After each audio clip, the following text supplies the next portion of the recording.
Albert Einstein once said, everybody's a genius, but if you judge a fish by its ability to climb a tree, it will live its whole life believing that it is stupid. Ladies and gentlemen of the jury, today on trial we have modern day schooling. Glad you could come. Not only does he make fish climb trees, but also makes them climb down and do a 10-mile run. Tell me, school, are you proud of the things you've done?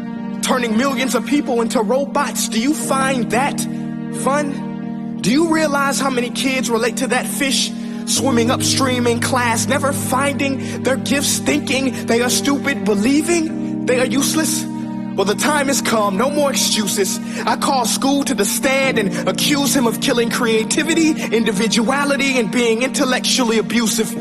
He's an ancient institution that has outlived his usage. So, Your Honor, this concludes my opening statement, and if I may present the evidence of my case, I will prove it. Proceed. Exhibit A. Here's a modern-day phone. Recognize it? Here's a phone from 150 years ago.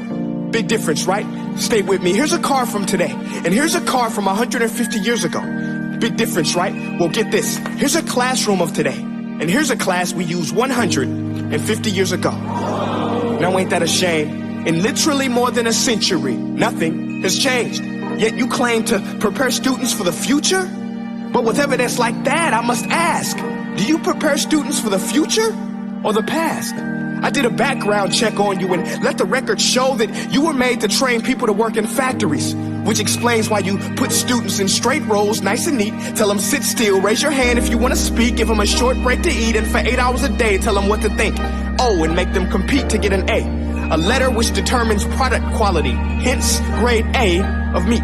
I get it. Back then, times were different. We all have a past. I myself am no Gandhi. But today, we don't need to make robots zombies. The world has progressed. And now we need people who think creatively, innovatively, critically, independently, with the ability to connect. See, every scientist will tell you that no two brains are the same. And every parent with 2 or more children will confirm that claim. So please explain why you treat students like cookie cutter frames or snapback hats, giving them this one-size-fits-all crap. Watch your language. Sorry, Your Honor, but if a doctor prescribed the exact same medicine to all of his patients, the results will be tragic. So many people would get sick, yet when it comes to school, this is exactly what happens, this educational malpractice, where one teacher stands in front of 20 kids, each one having different strengths, different needs, different gifts, different dreams, and you teach the same thing the same way? That's horrific. Ladies and gentlemen, the defendant should not be acquitted. This may be one of the worst criminal offenses ever to be committed. And let's mention the way you treat your employees. Objection. Overruled. I want to hear this. It's a shame. I mean, teachers have the most important job on the planet, yet they're underpaid? No wonder so many students are short-changed. Let's be honest. Teachers should earn just as much as doctors, because a doctor can do heart surgery and save the life of a kid. But a great teacher can reach the heart of that kid and allow him to truly live. See, teachers are heroes that often get blamed, but they're not the problem. They work in a system without many options or rights. Curriculums are created by policymakers, most of which have never taught a day in their life. Just obsessed with standardized tests. They think bubbling in a multiple choice question will determine success.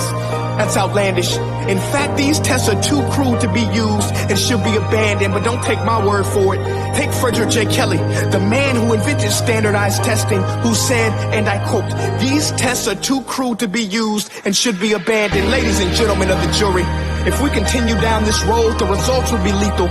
I don't have much faith in school, but I do have faith in people.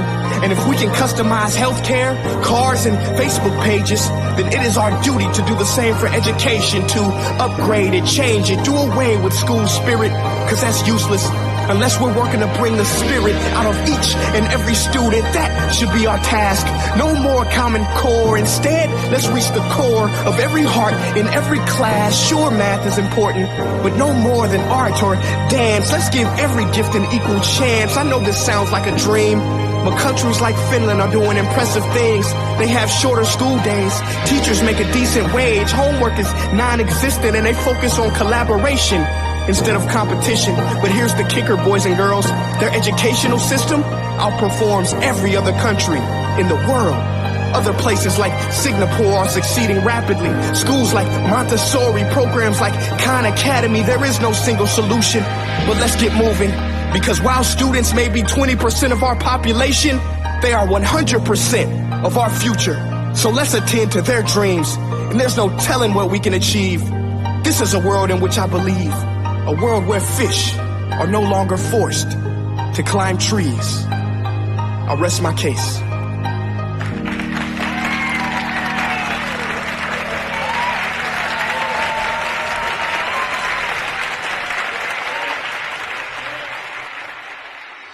Hey guys, my name is Prince EA, and I want to say thank you so much for watching my video. But now, I want to know what you think. How can we together create a more efficient, effective, and just better future of learning? I want you to visit nestday.com/preorder the future and share your thoughts and ideas on the topic. Peace. Svi slobodni Srbi, ma gde živeli. Svi slobodni Srbi, ma gde živeli.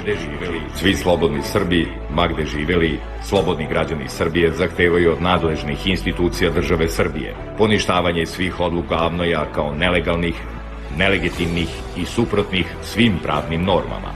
Donošenje pravnih akata kojim se Srbija poziva na međunarodne ugovore, a kojim se garantuju njena istorijska i državna prava. To su Bukureštanski mir, Versajski mirovni ugovor, Nejski sporazum, Trijanonski ugovor i ostali. Kao pripadnici naroda i države koji je u 2 svetska rata bio pobednik i dao 3 miliona žrtava za slobodu Evrope i sveta, tražimo zaštitu istorijskih i državnih prava Srbije, punim poštovanjem međunarodnih ugovora. Svi slobodni Srbi, ma gde živeli, slobodni građani Srbije.